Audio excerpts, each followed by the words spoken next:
Hello, everyone. Thank you for joining us for today's webinar, BC Hydro's Transition to Net Billing, a guide for BC solar installers. Just a few quick items before we get going today. During the webinar, all attendees will be muted for best audio quality. Because this is a jam-packed session, we do ask that you hold your questions until the end of the presentation, at which time you can use the Q&A button at the bottom of your screen to type in your questions. Today's presenter is our very own Jeff McCauley. Jeff is the CEO here at Charge Solar and a veteran in Canada's renewable energy landscape. With 2 decades of industry experience, he's focused on various clean energy technologies from hydrogen to wind to solar. In addition to leading Charge Solar, Jeff sits on the board of CanREA, aiming to achieve net zero greenhouse gas emissions by 2050. And he also holds an electrical engineering degree from the University of Victoria. And Jeff, without further ado, I'll pass it over to you to get us started. Thank you. Great. Thanks a lot, Tatum. Just two quick caveats before I jump in. While we're going to be covering BC Hydro's new rate structures in detail, these slides have not been reviewed by or endorsed by BC Hydro. That's a major sort of first note. We often will partner with them on webinars, and they may be providing their own, I'm sure, as well in the coming weeks and months.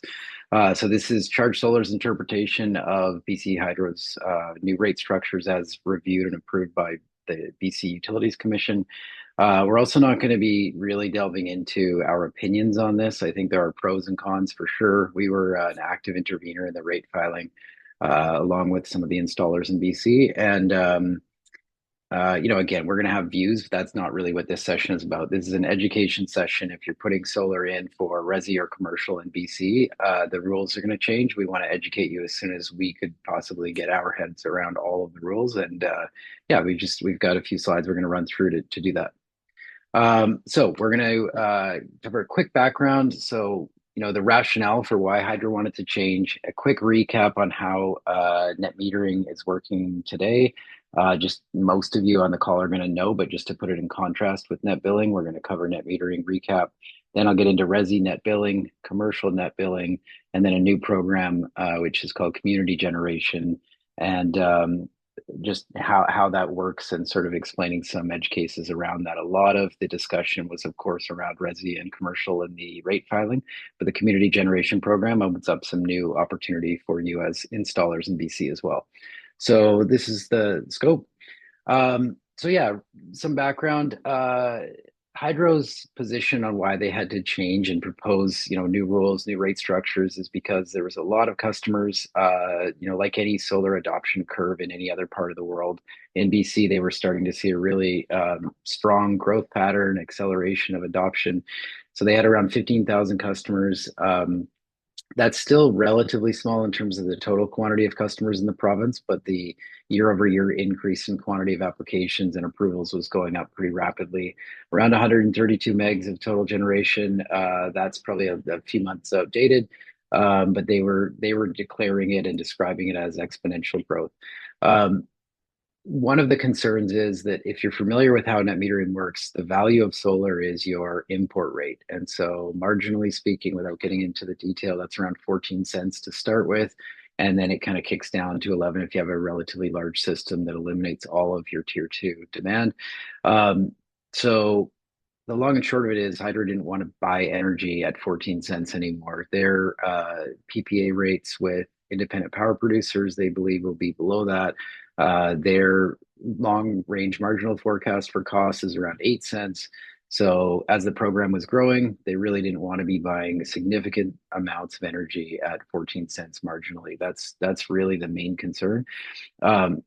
What happens when they do so is that there's a cost shift from people that do have a solar system or a net meter or a self-generation system generally to customers that don't. And so they're trying to eliminate that unfairness and not pay 14 cents marginally for solar.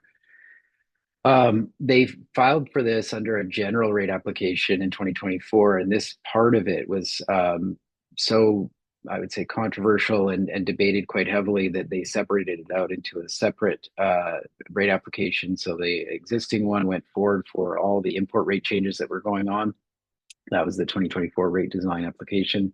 And then they separated it into a 2025 net metering specific rate application. and that was just received a ruling on March 24th, so a few weeks ago here. Um, what's happening is two new rate schedules, which we'll go over in detail, are coming in, and one is going out. So that's the summary. Um, so a recap of net metering. Again, I'll go through this very quickly. I know the vast majority of people on the call already clearly understand this, but again, rate structure 1289 is our current net metering structure for solar. Customer generates solar, the system produces electricity on site. It first offsets any consumption that residents or business was consuming. And then instantaneously, any excess solar generation is exported to the grid. And at the end of a billing period, you get, if you had a net excess of kilowatt hours in that billing period, then you're banking it as credits for future bills. And if you had instantaneous export throughout the day, even you're banking that for later in the day. And I'm going to get into that context here in a minute. So it's really important to note that when we talk about surplus being injected into the grid, we're not talking about annual surplus. It's at any moment that you're exceeding your consumption on site with your solar generation. You're using the grid as a battery, right? And so historically, how that's worked is you're able to bank the energy and then draw back down on that later in the day, later in the month, or later in the overall year. And then any annual surplus, you're getting the mid-C market rate, at the end of the netting period in the spring. So that's the summary of how it currently works. Again, some of the other nuances, because some of these things are changing. The installed nameplate capacity maximum for your solar system is going to be 100 kilowatts AC. The surplus is credited well, again, you bank the energy, and then at the end of the year, you're going to get an annual true up. This year, that true up for my house, at least, I know there was different contracts historically, but if you're on the mid-C rate, then 5.9 cents for any annual excess was the rate this year. And then available to any existing resi or commercial customers. So, there's a few other rates it's not applicable to, like an ag rate, for example, for a golf course. There's some other rates out there that you got to just make sure they're on a general commercial rate or resi. So that's the recap of net metering. What's changing for net metering? So on July 1st, you can no longer apply under that program. So people can still, and have been able to for quite some time, apply and not take the solar rebate and stick with this structure, okay? But what's new is anyone that was on this program, so whether you were, onto it 5 years ago or last month and happened to not take the rebate, then you're going to have 10 years under the existing net metering scheme. And originally, Hydro applied for a 20-year grandfathering period. Then they reduced that to 10 years very late in the process, and the Utilities Commission approved that. So it's 10 years from the start date of that individual customer's net metering application being approved. And then after that point, after the grandfathering period, then you're going to move to rate structure 2289, which I'll describe in much more detail. But the long and short of it is you're going to get 10 cents for anything that's instantaneously exported. There are two paths. So if you took the rebate, then you have a one-time shot at saying, well, actually, I want to stick with net metering now that I understand the whole picture. If you now understand the grandfathering period, you're about to understand rate structure 2289, which I'll go through in great detail. And individual customers can make their own decisions. So even if they took the rebate, they can pay back the rebate and stay with 10 years of net metering from the original connection date. So those are two pathways for them. Again, this rate structure, if people were still applying to it and not taking the rebate, they can do so all the way up to July 1st, 2026. The grandfathering period I already discussed, and then as soon as the grandfathering period expires, customers automatically move over to 2289. So I just mentioned this already. So on the solar rebate side, if you did not receive the rebate, either because it wasn't yet available at the time you did the install, or it was available, but you chose to not take the rebate, which was always a choice. I know it wasn't very popular and many people are just taking the rebate. But the catch with that is if you did receive the rebate, during the application, you checked the little box, or the end customer checked the box that said, by taking this rebate, I accept that I'm going to go on to the new rate structure when it becomes approved. And so it is now there. It's fully detailed. It's going to be transitioned to on July 1st. So if you did take the rebate, then you're going to be automatically moved on July 1st, 2026. Or, of course, for new customers that come onto the grid after July 1st, you're going to be under this new net billing rate structure, 2289. And Hydro will reach out on this one-time opt-out option that I mentioned. So again, if you did take the rebate, you're on this side of things, but you want to stick with net metering for as long as possible, then you can repay the rebate. And there's a payment plan. It's not having to sort of cut a check for all $5,000 and send it back right away. So that's that. A few edge cases, and then we'll move on to the new rate structure. So I know expanding systems comes up, like, people will say, well, I have 5 kilowatts in already. I want to add another 5 kilowatts. How will that, affect things? Well, if you do so before July 1st, what happens is they take a capacity weighted average of the original system and then that grandfathering period, and then the new system and then that new grandfathered period. And they will just weight it based on the two system sizes. So if your original system was 5 kilowatts, and that was put in 5 years ago, then in theory you'd have 5 more years remaining under net metering for that initial system. If you put in a new 5 kilowatt system now and don't take the rebate, then you'll get overall for the whole 10 kilowatt system 7.5 years, because they'll just take 10 years on your new expansion and the 5 remaining years on your existing 5 kilowatts on the system, and they just average that out based on the system sizes. So if you added more than 5, then you'd be able to push out this duration a little bit. And again, that's for the entire system, then would have that grandfather duration. So that's that. If you're going to expand after, they didn't comment on this specifically. I think if you expand after, I believe the whole system will move to 2289, but they didn't explicitly say that. So I've just kind of put a caveat in here that the customer can make a decision based on the rules as published by Hydro. But so far, they haven't said anything on that. If a customer moves into a property with an existing generation facility, unfortunately, that is going to also take them to net billing right away. So if you put in a system a year ago and you've got 9 more years remaining under the grandfathered period, then you sell the house. The new owner is going to be able to use the solar system, but they're going to sign up under a new rate structure 2289 when they get their service connected at the house. That's an important edge case to be aware of. And then battery rebate. So again, just a reminder, the battery rebate and the solar rebate, while often applied for at the same time, are different. And whether you took the battery rebate or not has no impact on this sort of transition or grandfathering, totally separate. Just keep that in mind. Okay, if there's any other edge cases, just note them down for the Q&A section and I'll do my best. And again, we're still trying to get really in all of the details of these edge cases, but if we know it, we'll answer it in the Q&A section. Okay, so let's move on to what's new. So this is the new rate structure. It's it's rate structure 2289. It is the net billing rate structure in contrast to net metering, and I'm going to explain how it works. And it's for both resi and commercial, but I'm going to focus on resi first, then we'll move to commercial. So again, we already discussed 1289, but again, it's an energy bank. It's not a dollar-based bank. And then you get the annual payout, and it's got a 100 kilowatt nameplate maximum. The new structure will be any energy that you're instantaneously exporting is going to be put into a new bucket inside the meter. It's literally at the meter level, capturing how much energy at any given moment is being exported versus consumed locally. That's all tracked right at the meter. And then at the end of the month, they download all that data and they say, okay, through the day, if you were offsetting local energy, that just reduces how much you're buying from hydro. And anything you're exporting, they're going to give you a fixed 10 cents per kilowatt hour for.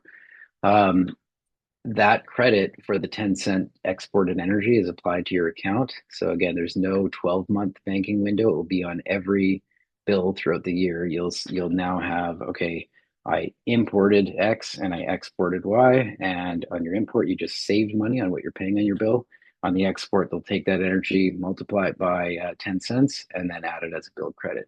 Should you have a surplus, like should you totally offset your bill and have a surplus of exported energy, then as soon as your balance is over $50, they're going to cut you a check and actually pay you for your energy. Very importantly for commercial, they're also changing the maximum capacity of systems. And I'll get into this in detail when we get to commercial, but it's 100 kilowatt per phase net injection instead of 100 kilowatt total nameplate capacity. Very different, and it opens up a lot of possibility for commercial, which we'll get to. So again, 10 cents for every kilowatt hour that's exported. That 10 cents is fixed for 5 years. There's pros and cons to that. Of course, a big advantage is some certainty. Like you don't have to have this ever-changing number like Manitoba has, for example. They're using a true sort of more live number for the export value, and it can be difficult with longer sales cycles to have any certainty of what that number is going to be when you're preparing a quote. The downside is I think everyone that's close to the industry feels like, well, the long range marginal cost will likely not be flat. It will likely go up over time. And so 10 cents staying flat is going to impact customers' payback durations because the import rates will be going up and this will be staying flat for at least 5 years. And so after 5 years, they'll look at it, they'll relook at what their true costs are. And if they've gone up, then that 10-cent rate will go up.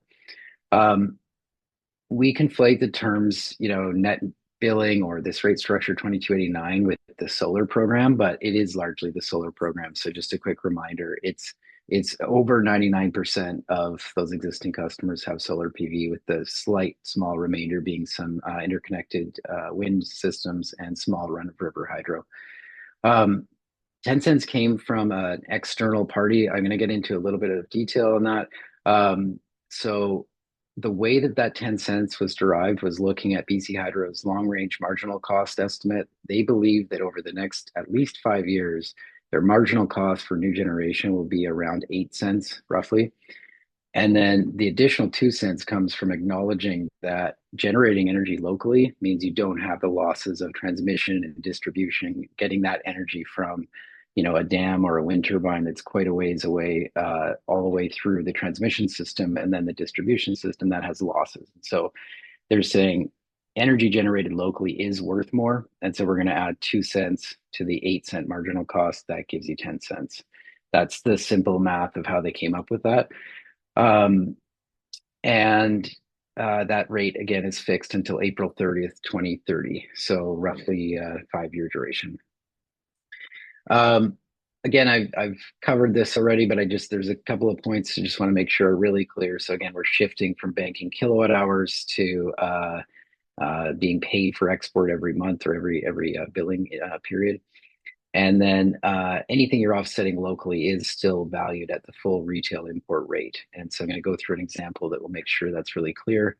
But the point is that the more that you export to the grid, whether that's because you have a large system size relative to your home's energy needs, or because of the timing throughout the day in which, if you're not using a lot of energy through the day and that's when all the solar is being produced, any way in which you get to an export heavy system is going to lower the payback period, unfortunately, for those systems. Certainly for resi and small general service customers, there's a slight benefit for the larger commercial guys, which we'll get to. So let's go through an example because, again, some of you are going to be way up the curve already, and that's all review. Some are going to be hearing it for the first time. So let me make really sort of clear example here of how this works. So this is a real, day in the life of a solar system. Energy is somewhat random throughout the day, consumption being in blue. And then the solar generation is, not random. There's weather, of course, but it's always going to be a, pattern throughout the day of starting in the morning and ending by around dinner time, depending on time of year. And so orange is the solar production. Let's go through net metering. So this example for this particular day was around the spring when I pulled this. And so it was roughly, we were generating what we were consuming. So 41 kilowatt hours throughout the day. That's the sum of all the blue bars here is 41. The sum of all the orange bars is 42. So in a net metered system under rate structure 1289, there was your import rate is the value of solar. And so you were literally just taking all 42, and you get to bank one as well. You take all 42 that were generated, and that's really at whatever your energy rate is. And so in this particular case, that solar system created $5.46 of value that day. The benefit of that is it's simple, right? It's like, what did you generate? What's the rate? And you don't have to worry about when you used it throughout the day or when you used it throughout the week. It's just the simplicity of it is one of the biggest benefits. Under net billing, complexity goes up right away and value goes down, unfortunately. And so let's go through the example with net billing. Same consumption, same generation, but you now have to look at, okay, but when was the solar generated? And at that time, how much was I actually consuming? And so let's just take one of these bars. We'll take the 2 p.m. to 3 p.m. bar right here. The very first thing that happens inside of that period of time is that you're offsetting any local consumption. So this entire blue bar is knocked out by this same sort of distance underneath here, but then you're generating this additional 2 kilowatts on average through this period of time. So these are 1 hour slots. So an additional 2 kilowatt hours is here. And so you're saving around just under two because you're consuming that locally and that's been offset entirely. For that, you're getting the same rate as you were getting under net meter. You're getting around, I blended tier two and tier one rate. So I'm just calling it 13 here, but marginally that's your tier two rate until you get into tier one. But let's just call it 13 cents of value. You first of all offset what you were using locally. Okay. But then you have to look at, for that hour, again, you're not even getting to do daily averaging. And actually, this is happening instantaneously, but my example is hourly. You then have around 2 kilowatts that you exported for an hour, so 2 kilowatt hours, and you're only getting 10 cents of value for that because you exported it. You didn't use it locally.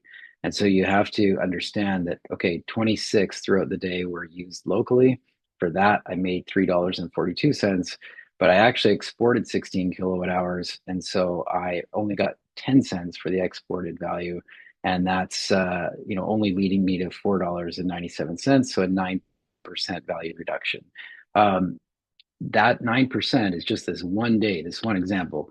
Different days, of course, will yield different differentials between net metering and net billing, and different systems, of course, and different energy patterns. And that is also complex because when people add an EV charger at their home, or a kid goes away to university, or someone new moves into the home, or someone changes from working at home to working in their office, like one of the challenges with net billing is that all matters now, whereas it largely didn't matter under a net metered system. And so when you use your energy will start to matter, and how the system is sized relative to the home is also going to matter a lot more because any kilowatt hours that are being exported will be at a lower value. So I hope that example helps. But again, it's really about matching up generation with consumption. And to the extent they don't match up, you're going to get lower value. Okay, so let's now talk commercial. Again, if you have questions on the resi side of things for the new net billing rate structure 2289, note them down and we'll cover them in the Q&A. We're going to move to commercial. It's the same rate structure, just like 1289 today comprises resi and commercial. 2289, the same thing, resi and commercial. The big game changer here, as we're calling it, is 100 kilowatt nameplate was the cap before. That is not the case in Alberta and Ontario and other locations. And so it's really frustrating to sort of fly into YVR, for example, and look at the rooftops. There's the big Lulu system, of course, which is great to see, but there's not a lot of other systems as you come into Vancouver. There's a few reasons for that. One is our energy rates are low. The other is it's hard to get to a low levelized cost of energy for smaller commercial systems. So if you're always constrained by 100 kilowatts, um, then you can't get to lower levelized cost of energy. You can't get solar to work, particularly as rates are very low. So for commercial, we now not only have federal incentive programs like these two different investment tax credits, we now have the ability to achieve higher economies of scale, lower levelized cost of energy by putting in large systems.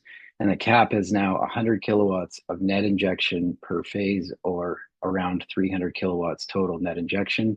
By net injection, we mean net of first serving local loads. So this is no longer a nameplate capacity maximum. It is a net injection maximum. So if you have at any given moment, 200 kilowatts of local consumption and your solar system's putting out 500, then you're still right at that 300 kilowatt net injection limit. So there's nuance, of course, in how they will measure that and which specific equipment we need and how to set up the site for a net injection cap versus a nameplate cap. But suffice it to say, there's a lot more value, and I think it's going to lead to a lot more solar on rooftops in the Lower Mainland, in Victoria, in Kelowna, Kamloops, the Okanagan, like all over the province. I think we'll see a lot more commercial growth in this area. So, in terms of system design, I just covered some of this stuff, but you could have, for example, a 500 kilowatt system on a roof.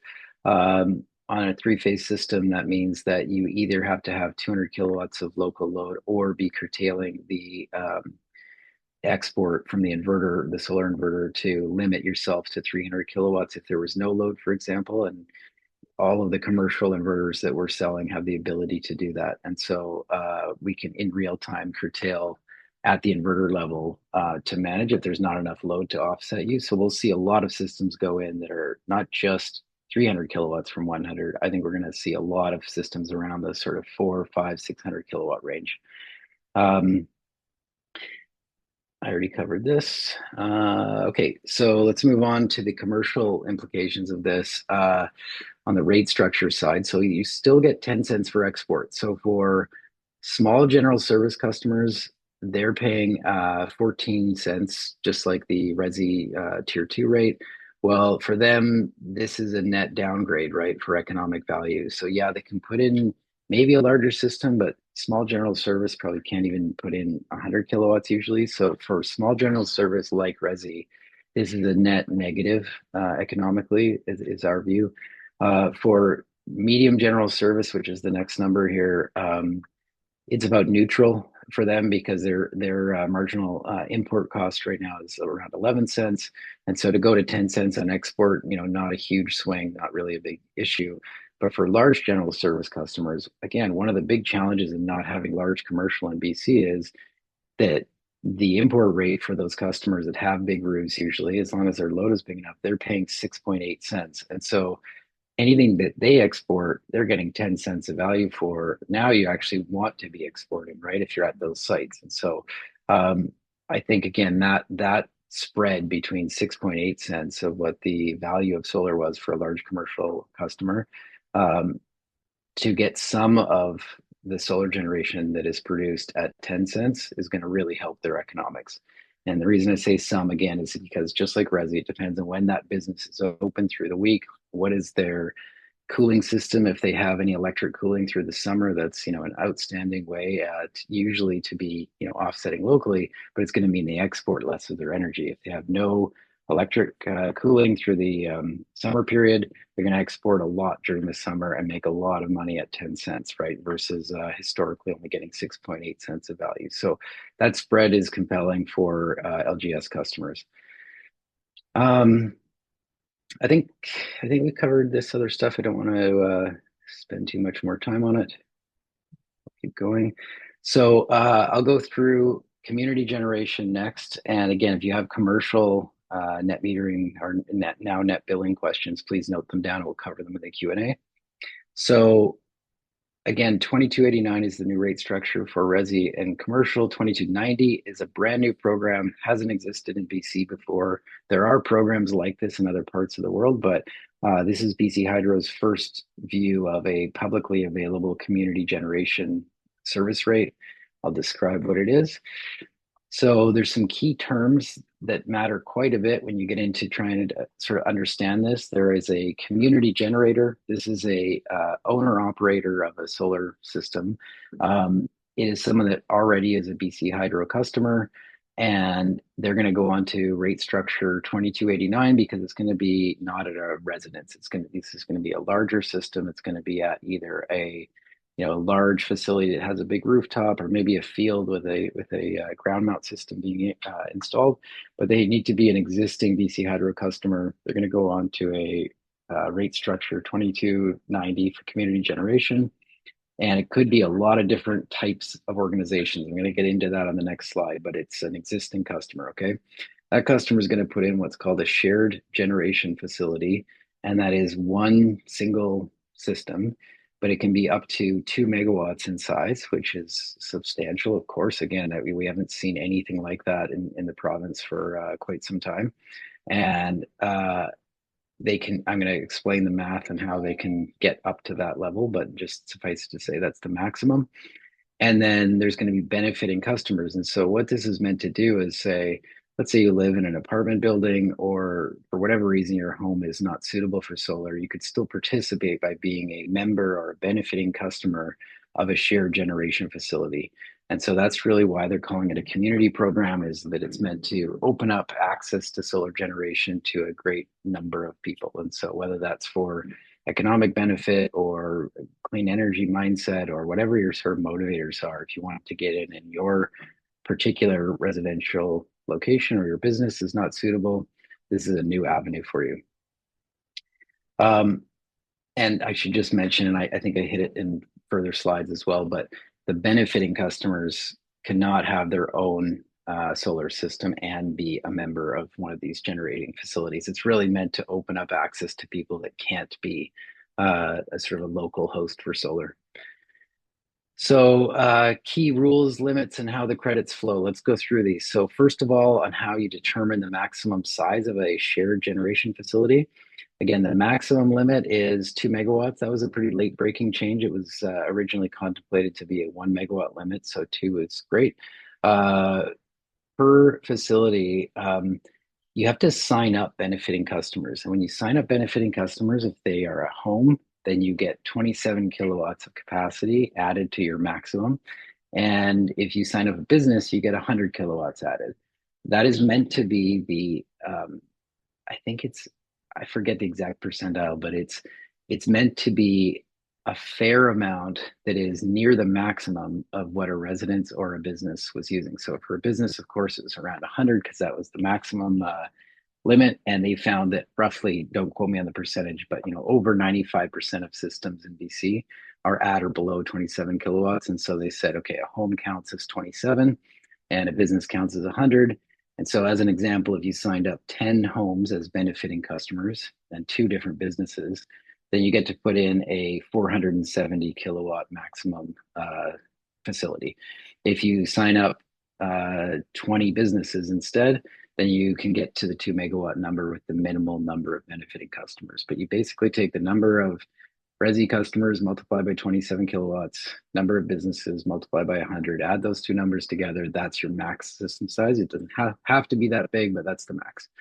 Um, whether it's community generation or otherwise, there are going to be some interconnection study costs if you're going to be proposing anything greater than 50 kilowatts. That's a new sort of threshold that's been established.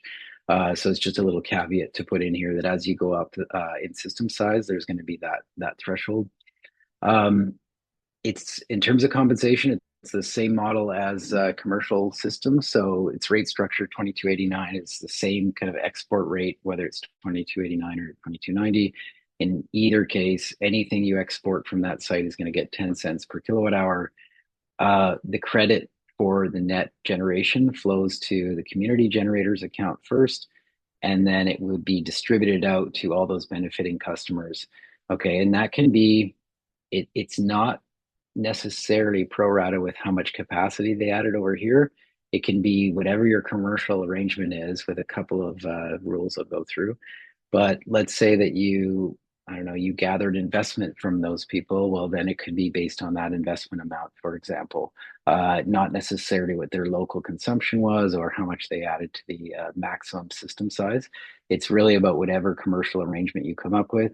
The default is that the community generator distributes that money, but for a short period of time, BC Hydro is offering that they will do that distribution through putting a credit on the benefiting customer's bill.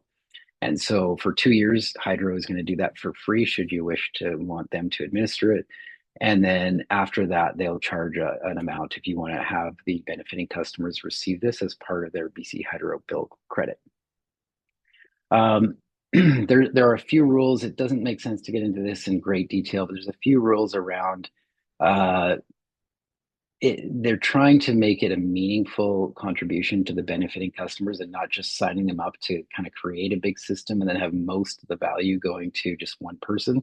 So there's a few rules, like if you have four or fewer, then no one benefiting customer can get more than half the value coming to their as the benefiting customer.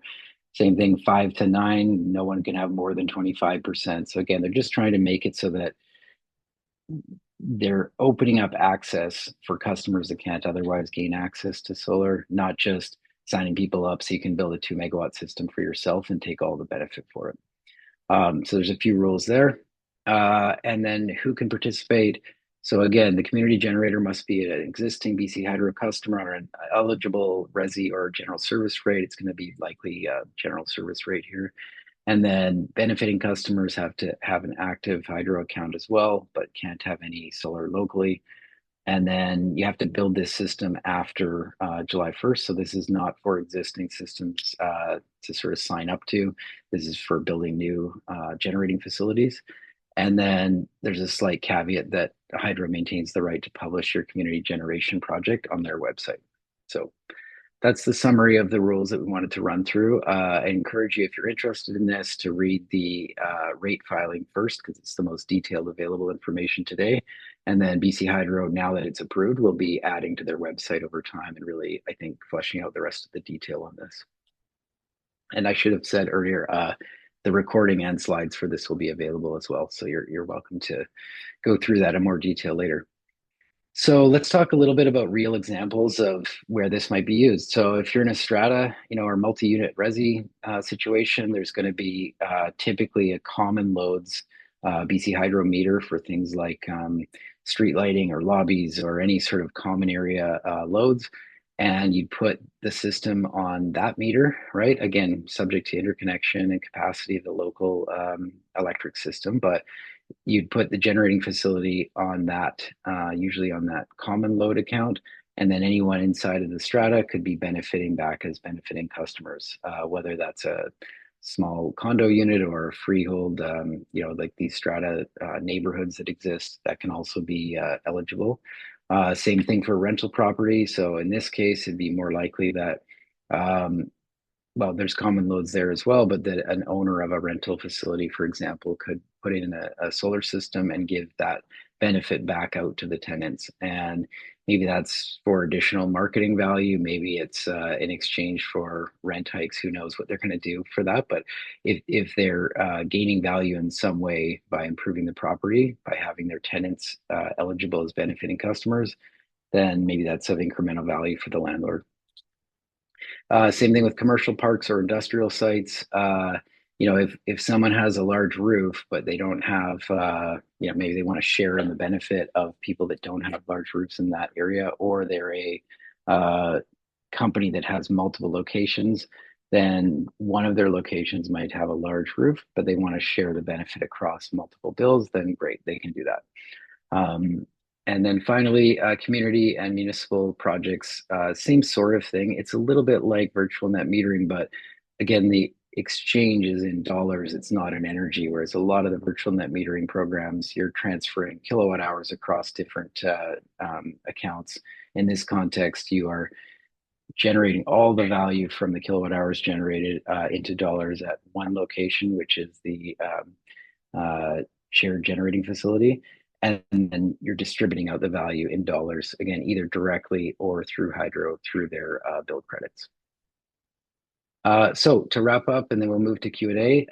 Again, this is just a simple table. I'm not going to read every row on this, but it would help if you're just getting up to speed on contrasting the existing rate structure, 1289 for both resi and commercial, to the new 2289 for resi and commercial, and then finally to 2290.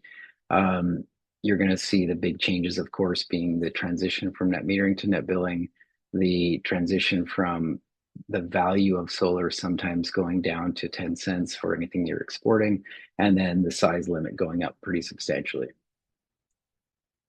So that's it. I'm going to just leave this up and open it up to Q&A at this point, because I want to make sure we have time for that. And let's see, Tatum, are we going to use the Q&A window or open it up for Yeah, we people? just Okay, have the Q&A here. great. I'll go through those.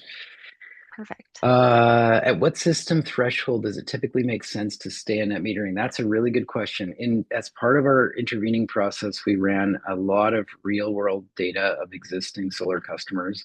It's not really about system threshold or system size. It's about the matching of that system, both in magnitude and time, with when the solar is being generated. So if you have a home, let's just use a real example, a home that consumes 10,000 kilowatt hours a year, you're putting in a solar system that is 10,000 kilowatt hours of production, and that home happens to use a lot of energy through the middle of the day. Maybe there's two working parents that are working from home. Then that's going to be a really, not really have a lot of impact by going to net billing, right? For the most part, you're going to be consuming a lot of that energy locally, right? Uh, in contrast, if you were to put in, a system that's going to produce 50% more than your annual consumption and or have no one home during the day, and you're going to be exporting a lot of energy. And if you're exporting a lot of energy for that home, because the solar system is large relative to the house load, or because you don't consume energy through the middle of the day, then that's really, a situation where you might want to consider giving back the rebate, at least run the math, contrast the two scenarios, and make a decision. But it's not. I wish I could answer more simply, but it's not a specific kilowatt hour or kilowatt threshold. It's really about matching uh, the system to the house energy consumption. So that's that one. Let's see. Residential questions. What about existing customers and time of use rate schedule? Will bill credits offset the monthly connection fees? Okay, this is great content. Yeah, so I'll answer in reverse order. Bill credits will offset monthly connection fees. In other words, there's a monthly daily minimum charge. Well, there's a daily minimum charge that gets put onto a every other month bill, and any of your import costs would be added to that, and all the other stuff that goes onto your bill. That's sort of a total amount owing to BC Hydro. Let's say that's $200, and let's say you had $50 of export credits, or maybe 250. It doesn't matter. Uh, all of those credits will offset any amount owing, but they'll run your entire bill as they normally would, and then they'll have an additional credit line on there. In dollars, right? Not in energy anymore. And then existing customers and time of use rates. So yeah, so TOU rates have been optional and around for a while, and they do impact the amount that's used locally. But this change from net metering to net billing is not really. You're going to go to net billing regardless of whether you're on TOU or not. It's just that the time of use rate will impact the value of solar for anything you're saving locally, right? Because it's effectively changing your import rate throughout the day. And so it does have that slight impact. But again, that impact is going to be whether you're on net metering or net billing. And so in this context, it's not that impactful, I guess is how I would summarize it. And if you're exporting, it doesn't matter if you're on a peak TOU rate at that hour of the day or not. If you're exporting, you're going to get 10 cents. Uh, okay. And by the way, there's no ability for people to weigh back in on those. If I'm not answering them fully, or you want to follow up, just throw another question into the chat here. Um, so 8 cents marginal value of electricity plus 2 cents recognition of local generation being less wasteful. Was ownership of the generating equipment taken into account? Self-generation customers bearing the cost of funding and maintaining the generation. Yeah, this is really good question around the 2 cents. There's a lot of opinions, of course, on what is the value of solar. And as I mentioned, the only thing that Hydro proposed and the Utilities Commission approved is the true physical difference of the losses between, let's say centralized generation that needs to come through our transmission and distribution system and solar on your roof. They valued that difference at 2 cents. There's a whole list of other considerations, and one of them is what's being asked about here: the cost and risk of ownership, the upfront investment, cost of financing that. There's also carbon impact, right? Like it's assuming that there's no value of carbon reduction. And even though we have a lot of hydro generation here, we are a net importer of megawatt hours as a province, and so there is a non-zero carbon impact of not having solar in the province, and I think that should matter. And there's a whole list of other things that you could argue are additional value of solar. And internationally, some jurisdictions do look at that and do increase what the value of solar is. In this context, the Utilities Commission's mandate is to minimize costs for ratepayers. They're not disagreeing with those other value streams. They're saying that's not their job. And like unfortunately they're right in that. And so they're saying we'll pay you for the very hard fixed difference in cost. We know there's other peripheral benefits. We're not going to value that at all. So that is what it is, and you can agree or not, but it's now an official ruling, and we have to sort of live with it. Is my view. Um, okay, can a customer stay on rate structure 1289 by choosing to not accept the BC Hydro rebate? Yes, they can until July 1st, 2026, after which they'll have 10 years from their date of interconnection before being transitioned to net billing? Or will any self-generation customer, yeah, no. So the rebate, you can just opt out of the rebate from now until July 1st and stay on for 10 years. Yep, good question. Okay, large service can access BC Hydro incentives, low displacement for 100 kilowatts that can cover for the exports are paid at. Yeah, I won't confirm the export rates under load displacement, but I will say that my understanding is that program will still be available, but far less utilized given the effectively 300 kilowatt net injection cap. You're just going to be better off using these existing net billing rate structures, is my view. But I have not heard officially that they are eliminating any load displacement pathway, and I can't comment on the export rates, and I'm not up to speed on that.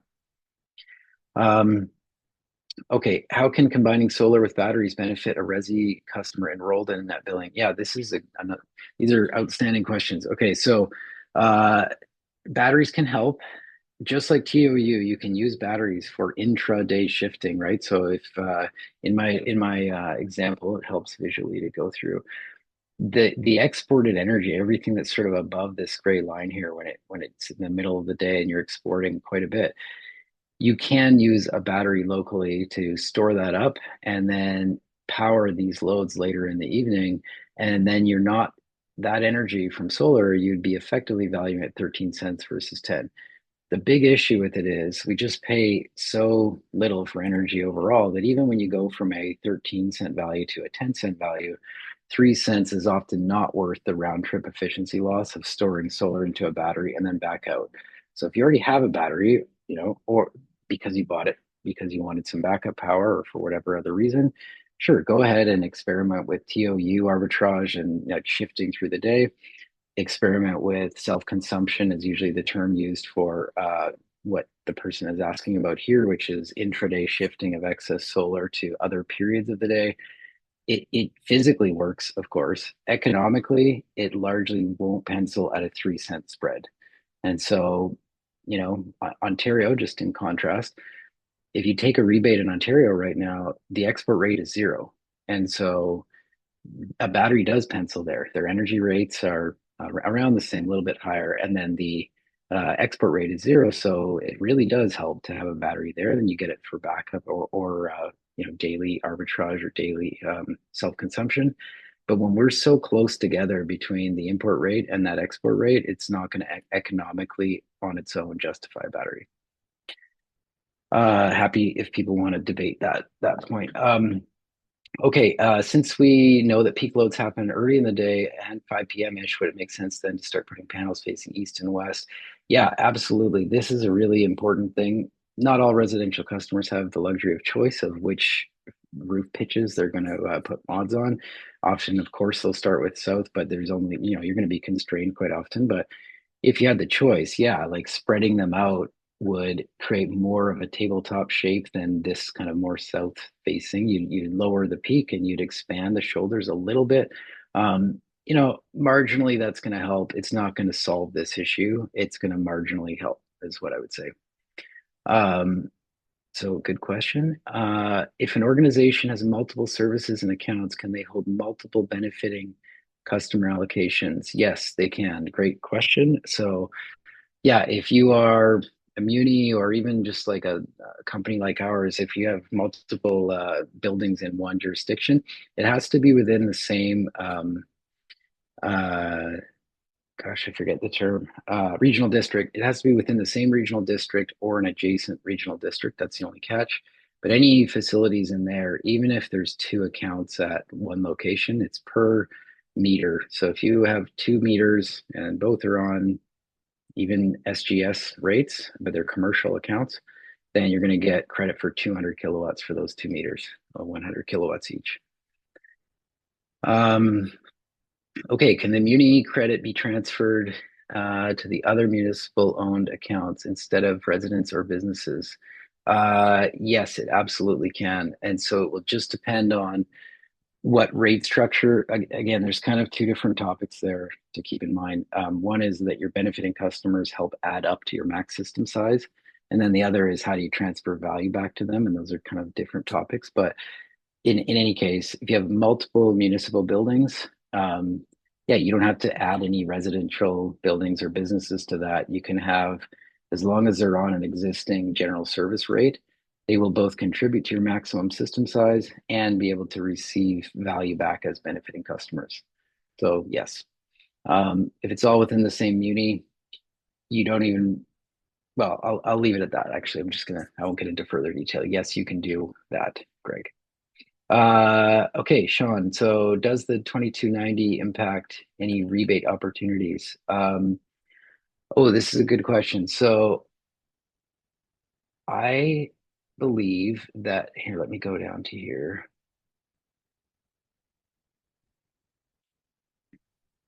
Okay, so it does affect.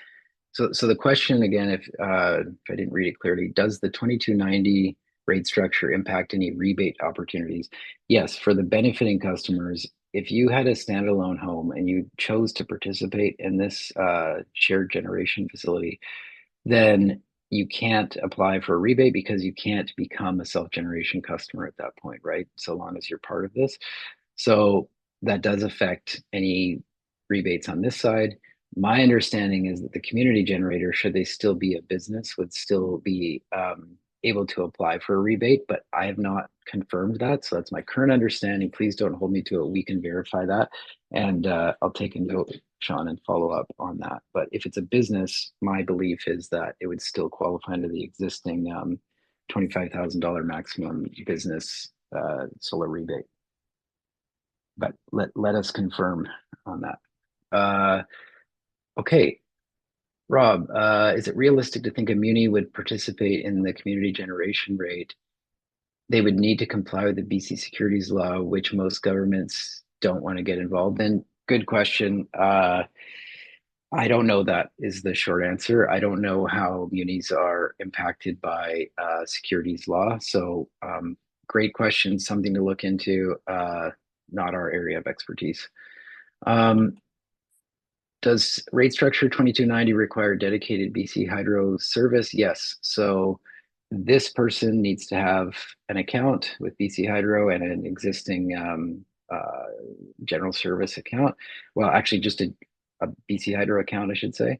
And then so do these people. Yes, um, that is true. Okay, next question from Rob. Why are interconnection study costs now applied to anything over 50 kilowatts? Currently, up to 100 kilowatts can be installed. I agree. I can't give you a good rationalization for that. I think if I can guess, this is clearly just our own opinion that the quantity of interconnection applications is going up, the penetration rate on some feeders is going up, and so I think they want to, based on quantity increase, ease the process for the smallest systems and do even less work. And then on the larger systems, they're actually going to look in more detail. I think that's how they're justifying adding a price, but also just properly capturing cost recovery for a program that they're adding more people to. That is Charge Solar's view, and you should ask Hydro if you want them to justify that. They will have had to have justified it in the intervening process throughout justifying this rate case. So you can find that. That's all in the public record. So I don't want to speak on behalf of Hydro. Okay, Jake. First, I just want to. Okay, great. LGS customers, if we're looking to install a system larger than 300 kilowatts, how does the net metering application process work? Additionally, are there any export limiting requirements or specific product requirements that need to be in place? Yes, to all of those. So great questions. Let's go back maybe just to hold us here visually.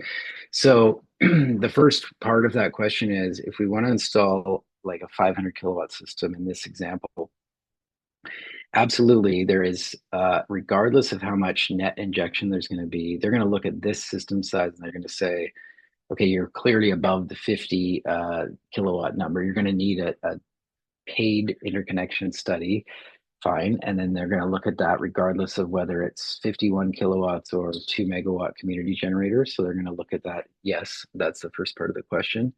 Um, Additionally, are there any export limiting requirements? So I will just point out it's not just adding up your three phases in a three-phase system and saying, oh, it's 300. Like it's not just simply 300 across all three phases. At a design and implementation in real time perspective, they're going to monitor and ensure that each phase is under 100 kilowatts at all times. Okay. And so that is a little bit challenging because while commercial inverters have the ability to derate in real time, not a sort of permanent derating, but a power limitation based on a CT that's put on your net import or export, like right at the point of connection, they can control to that, but they're often assuming a balanced load, and they certainly will curtail on a balanced basis, right? And for the most part, some can curtail per phase, but it's like you have to monitor each phase and ensure that your inverter is being curtailed to a level where all phases are exporting at or below 100 kilowatts AC. And so that is going to require some specialized equipment, in my opinion, because a lot of the commercial inverters will not, by default, be doing that per phase. And so Charge will have some out of the box solutions for that. And of course, installers will come up with some of their own, and that's great. But Hydro will require a plan back from us, from whoever's doing the design, to say this is how I'm going to constrain it to 100 kilowatts, and they're going to monitor that. So that's really important. They'll monitor it per phase. So stay tuned for what our sort of out of the box solution will be, but it's got to be something measuring per phase and then communicating so that the commercial inverter is going to curtail and ensure everything is below 100 per phase. Okay, let's see, from Scott, if you had a 160 unit apartment building and the common load was 60 megawatt hours a year, could you size the system for 200 kilowatts? Would you only be able to have a 20? Um, okay, so this is a good question. I need my calculator for this one. Give me a sec. So the example is you have 160 unit building. I think quite easily you'll be right at 2 megs, right? Let me do it the other way. What is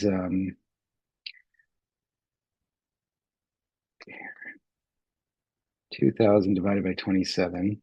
So you only need 74 homes to max out a 2 megawatt system. And so, whether you have 74 or 160 units, it doesn't matter. They'd all have a resi rate, right? For the most part, in an apartment building, you're gonna have your own meter.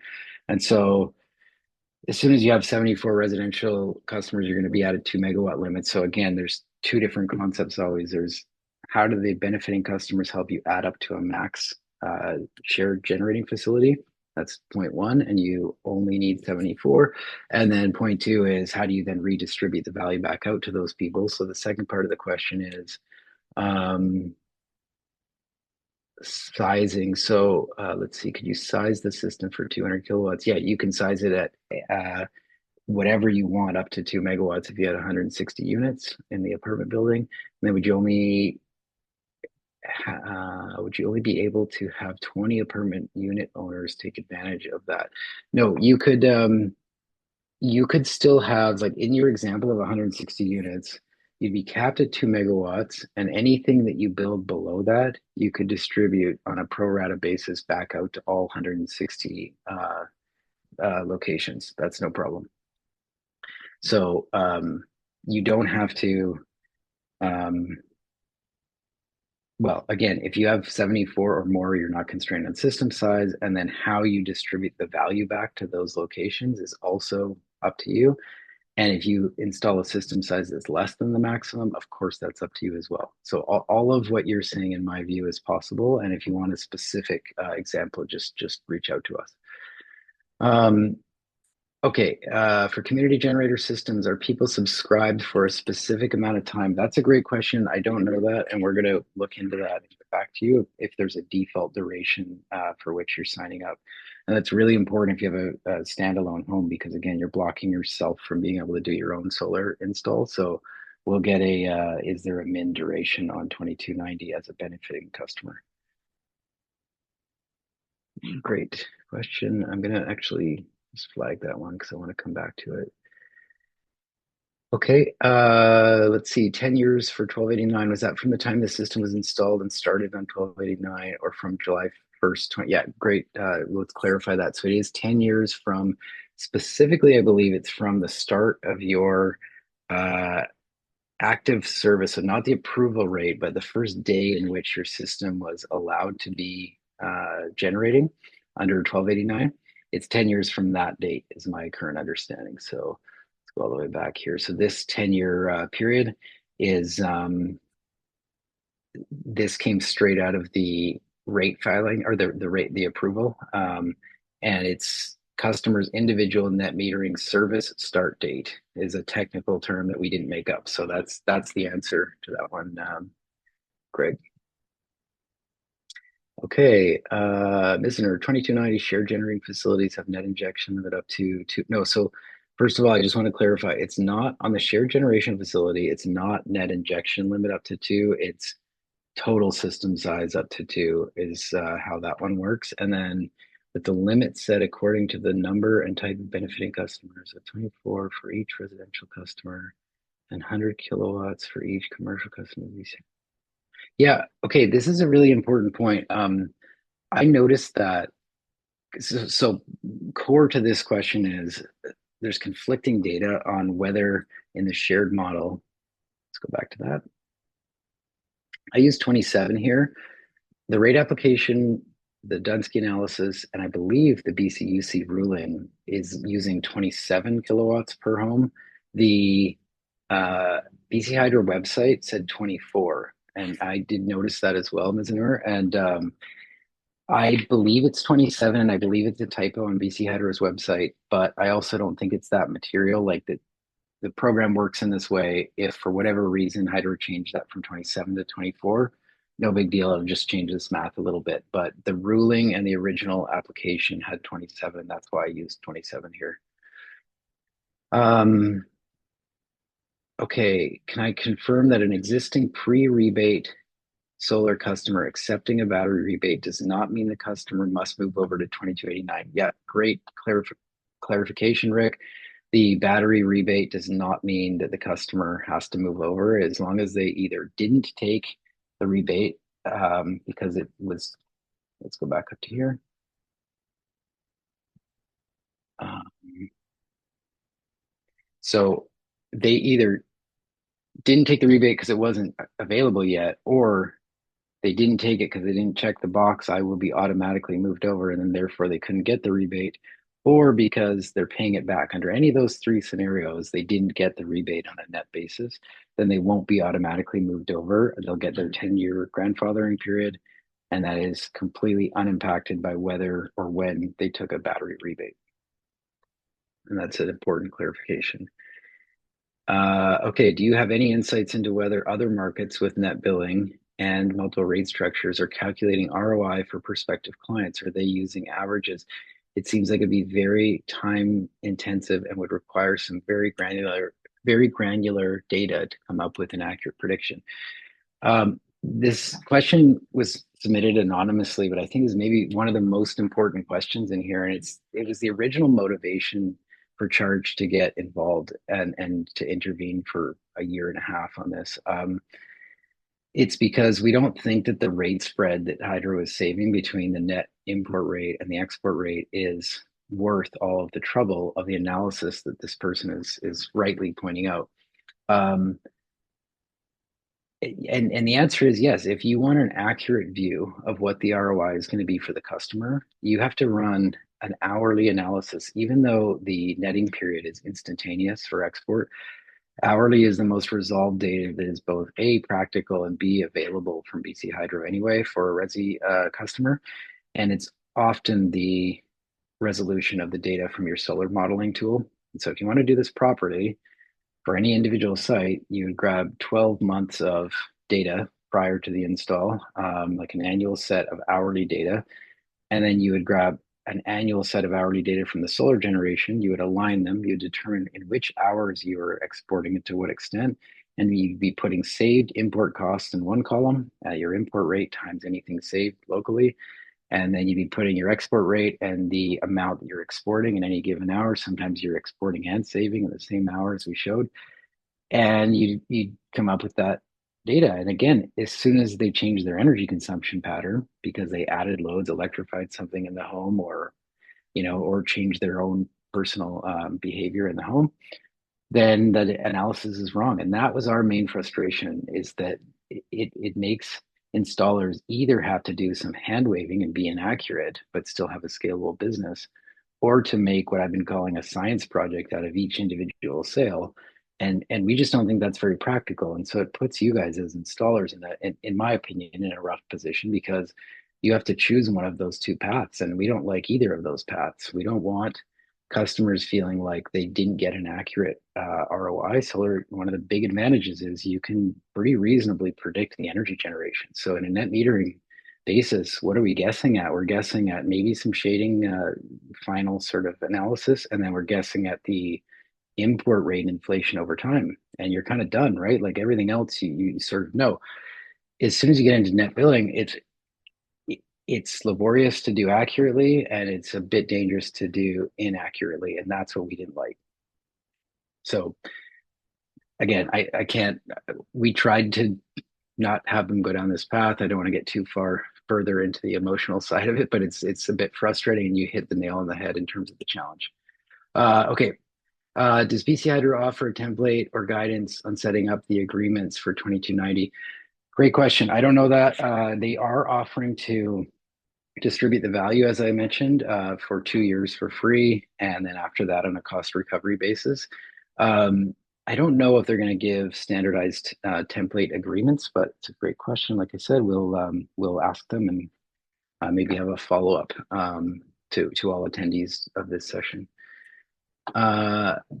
Under 2290, owner operator, if they are a business, will they be able to qualify for the federal ITC as well? Yes, absolutely. Great question, Steph. And that's pretty compelling in my opinion, because particularly if you are an LGS customer and you're going to export a lot, what's the right slide for that? Maybe right here.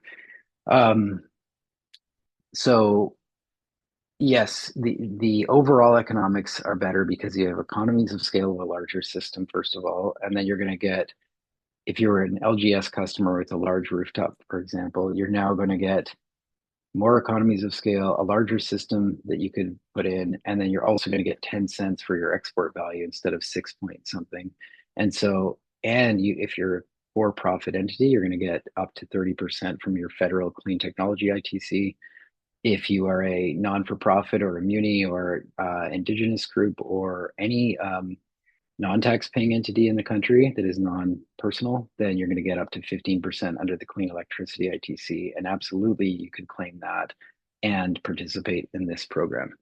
That's a really important question, and I should have included that.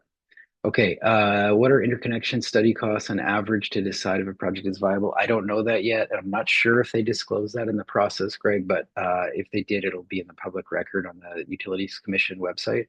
But I am not aware yet of the costs for interconnection or if they scale based on size above 50 kilowatts. I know we're over time. I'm going to keep answering these because they're great questions, and I can stay. So with the benefiting customers, payouts become taxable? Great question. I don't know that, and we're not going to take any position on the tax side of things, but it's a really important question. So yeah, those benefiting customers are going to be receiving either bill credits through Hydro or just a check back from somewhere. Is that check viewed as income by CRA? That's not Charge Solar's scope, but it's an important question to ask. Okay, let's see. BCSCA, if you sell your home, will 1289 transfer to the new ownership? Important question, and it's one of our edge cases that we covered here. I'm gonna go back to it. right here. And so, yeah, they have taken a formal position on this, which is that unfortunately, if you are, let's say you're just 2 years in your 10-year grandfathering period under 1289 and you sell your home, then the new owner is setting up a new account, a new rate structure. They're technically applying for that new rate structure as the new account owner, and they're going to be signed up under 2289 net billing. So they lose all the benefit of that remaining 8 years of the grandfathering period. And that's a good question. Okay. Does it matter if the benefiting customers only use 5 or 10 kilowatts? Would that increase the number of customers that could participate in it? No, all Resi customers are counted as 27. Again, there's this confusion on 27 or 24, but they're all counted at the same number, regardless of how much energy each benefiting customer actually consumes, or even their service size or anything like that. They're just going to say, if that's an existing residential customer, they count for 27 kilowatts of capacity under your maximum shared generating facility size. Okay. Um, this person's saying I've been running an hourly report of existing BC Hydro against our software and then having Chat GPT analyze it. Short answer is it usually is less than $100 of annual difference, but yes, can really tell if consumption. Yeah, exactly. So it is true. And like if you want to, if anyone is feeling like this is just significantly negative news on the Resi front, it will negatively impact some sites more than others for sure. So long as the rebate is around, we've found on average it is about equal with net billing with the rebate versus net metering without the rebate. We analyzed quite a few sites on that basis. But the point being made in this question is really important and valid, is that the overall differences annually weren't that big because we still overall pay relatively little for energy. And so let's keep it in perspective and not, overreact to it. 10 cents for export rate globally under any utility that I've seen go to net billing from net metering is actually quite generous. And so while I prefer net metering mostly for the simplicity of it, uh, if you're going to go to net billing, getting 10 cents on net billing is actually relatively strong. If you want to look at other examples, again, the rebate in Ontario pushes you to a net billing scenario where the export value is zero. Manitoba uses a more live rate of what their marginal cost is, and it can go up or down, and it's quite volatile and often is below 10 cents, if not always. So, but it's good context that the difference is usually within $100 a year. Um, for 2290, if BC Hydro's credit billing services are not retained, does 100% of the energy value get distributed to the community generator? No. So you still have to follow the rules. That's a good question. So um, let's see, let me go back to this. Okay, so there's these rules here under benefiting customer allocation limits. I don't know how BC Hydro is going to enforce this if they're not the ones doing this administrative service. So again, there's two options here on how the value is transferred back to benefiting customers. One is that the community generator does it themselves, and the other is that Hydro does it for you. But in both of those cases, you would have to respect these rules down below. And so again, the question is, uh, if Hydro's credit billing services aren't used, therefore you're in this section, does 100% of the energy value get distributed to the community generator? So I guess technically the answer is in both cases it does initially, but then and the kilowatt hour generation gets converted to dollars at the shared generating facilities account, yes, but then it has to be then sent back out according to these and other rules, right? But it initially gets recognized in any case at the shared generator account. And I should use the right terminology here. Let's go back. It's the community generator account. Community generators install shared generating facilities, and the value gets transferred back to benefiting customers. Okay, so any SGS customer that can shift their use to non-solar time, like possible municipal water pumping, could see an increased benefit. Absolutely. It's a great point. Like as soon as you have, if you're If you're an SGS customer, you'd want to shift loads to times when solar generation is occurring. And oddly, if you're an LGS customer, you'd want to shift away from those times because you're actually trying to encourage export because you're picking up from six something to 10 cents. So yeah, that might lead to some interesting arbitrage opportunities locally for load shifting. Again, I don't see it even at the LGS rate spread at 4 cents. I don't see a battery penciling there, but if you can shift loads, absolutely, residentially or commercially, I think that's wise. Um, okay, let's see. If you expand a grandfathered system, can you get a rebate from hydro but convert the whole? So our understanding on expansion after July 1st, let's go back to that. This is what they didn't explicitly comment on the existing BC Hydro website that includes some early information on the new rate structures, nor in the rate filing.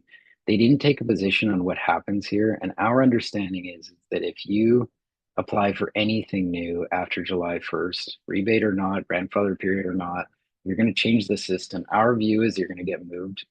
Your whole system will get moved, we believe, to 2289. But please don't overreact to that yet because it's not official and we can't see an explicit answer on that point. But that's our assumption. Um, okay, I'll probably do the last one here, and I think it's the last one on the list for now. What benefit would be what benefit would a big farm with a large roof to be in the 2290 program? Would they be able to share power to other farms or houses virtually in the neighborhood? Or would a new program only benefit apartments or condos, for example? Okay, so let's use that example. So large roof, uh, could you share with other farms or houses virtually in the same neighborhood? Okay, so again, I want to be careful with the term virtually because the virtual transfer is in dollars, not energy, and virtual net metering is often an energy transfer. So let's make sure that's a separate topic. But yes, one farmer that has a large, I don't know, let's say they have a large barn roof, and you can put a large system in there. The benefit of making a being a community generator versus independent is that you could have a much larger system and then you gain the economies of scale, ideally lowering your levelized cost of energy, and then you just have to share some of that benefit with neighboring properties. It can be whomever you choose. Like really, the only limitation is um, they have to be within the same regional district or an adjacent regional district. Otherwise, they can be in an apartment building, they can be a home right next to the big barn, they can be the three farmers down the way. That's all fine. Like the benefit is you can have a much larger system size and ideally lower cost per watt. Okay, we're gonna pause there. Those are outstanding questions. I know we went over, but the questions really helped kind of clarify things, and we've got a few takeaways. In the meantime, we will issue the recording of this and the slides, and then please keep sharing your questions with us. We're all learning this together. It's relatively new still. It's only a few weeks old, and let's keep learning the details together. Tatum, I'll pass it back to you. Yeah, lots of great questions. Jeff, thank you so much for your insights today and for your extremely informative presentation.